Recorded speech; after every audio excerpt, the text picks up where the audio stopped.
Neste documentário, nós iremos falar da mitologia grega, cujo as coisas aconteceram há milhões de anos atrás. Na mitologia grega existem diversos deuses, e alguns deles são Zeus, rei dos deuses, governante do Olimpo, deus do céu e dos raios. Hera, rainha dos deuses, esposa de Zeus, deusa do casamento e da família. Poseidon, deus dos mares, das águas e das tempestades, associado aos cavalos. Atena, deusa da sabedoria, do artesanato, da estratégia de guerra. Apolo, deus da luz, do sol, da música, da profecia e das artes. Artemis, deusa da caça, da virgindade, da lua e da vida selvagem. Hefesto, deus da metalurgia, do fogo, dos vulcões e dos ferreiros. Afrodite, deusa do amor, da paixão, da fertilidade e da beleza. Ares, deus da guerra, da violência e do combate. Deméter, deusa da agricultura, das colheitas e das estações de ano. Hermes, mensageiro dos deuses, deus do comércio, das viagens e da comunicação. Dionísio, deus do vinho, do teatro, das festas e do prazer. Hades, deus do submundo. Assim como os deuses maiores, também existem os deuses menores, que são Hestia, deusa do fogo doméstico e do lar. Eos, deusa do amanhecer. Eros, deus do amor e do desejo. Horas, deusa que representa as estações do ano. Mnemose, deusa da memória. Perséfone, rainha do submundo. Selene, deusa da lua. E Temis, deusa das leis. O mito de Cronos. Cronos, o mais corajoso e jovem dos titãs, foi o único a ter coragem de ajudar sua mãe Gaia a se livrar dos castigos de seu pai Urano. Cronos tornou o rei supremo dos deuses no lugar de seu pai e gerou muitos filhos com sua esposa e irmã Reia. Cronos temia que um de seus filhos tomasse o poder, passando a devorar seus filhos toda vez que estes nasciam. Reia, esposa de Cronos, cansada de ter que ver seus filhos devorados, e grávida do seu filho mais novo, Zeus, quando mesmo nasceu, ao invés de entregá-lo para Cronos devorá-lo, entregou uma pedra enrolada em um pano, enquanto Zeus foi criado na ilha de Creta, secretamente criado ali. E quando cresceu, lutou contra Cronos e os titãs, vencendo e obrigou a ele vomitar seus irmãos, que como são deuses estavam vivos dentro da barriga de Cronos. A Caixa de Pandora. O titã Prometeu, defensor da humanidade, foi responsável por roubar o fogo de Zeus e entregá-lo aos mortais, assegurando a superioridade dos homens sobre os animais. Porém, o fogo era exclusivo dos deuses, e Zeus havia proibido que o fogo fosse entregue à humanidade, e assim quis se vingar.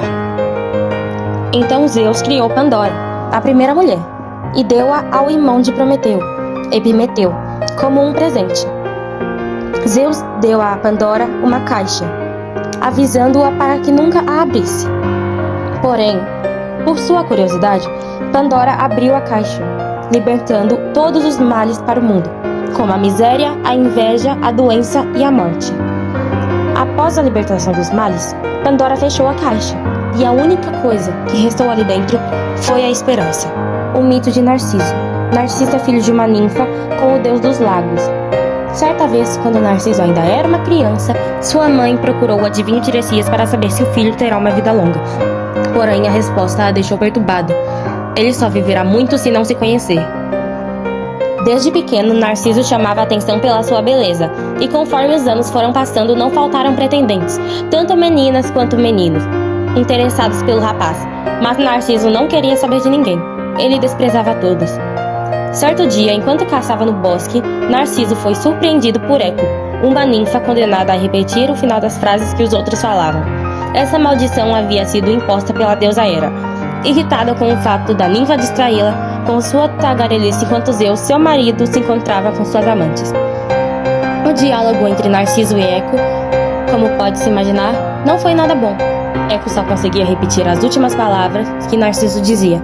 Confuso e um tanto irritado, Narciso repeliu Eco no momento em que a ninfa tentou abraçá-lo.